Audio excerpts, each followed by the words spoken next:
amb l'art és que tenim la sensació que si no hi entenem, no tenim una formació específica, no?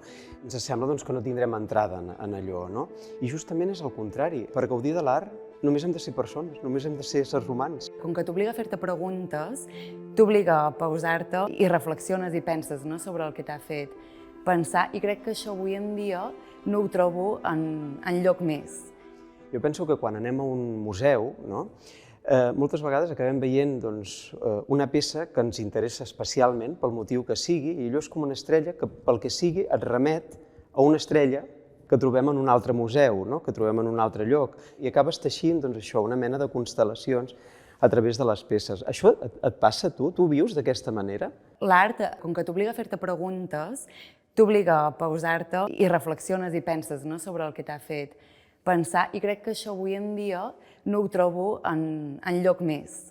I crec que també és un debat interessant, no?, quin tipus d'art és més fàcil gaudir en la solitud i quin tipus d'art és més fàcil gaudir-lo amb amics o desitges, no?, compartir-ho amb algú. Crec que ara, a la societat on vivim ara, no?, que tot és tan accelerat i que si fas una cosa és sobretot també per mostrar-ho, crec que s'ha perdut una mica com aquest sentit o aquest espai, no?, que et permet gaudir de l'art en la seva plenitud. Sí que és veritat que aquesta mena d'acceleració amb la qual vivim sembla que no propicia massa aquestes trobades tan íntimes, no? Però al final, com que això és una necessitat tan profundament humana, els acabem trobant, aquests espais, ens els acabem fabricant. No? Al llarg de la vida, l'art també s'ha concebut com una cosa final, que ha de ser exposada, que per tant requereix d'un públic que el miri i que el gaudeixi, no? No hi ha art sense un contemplador, sense públic.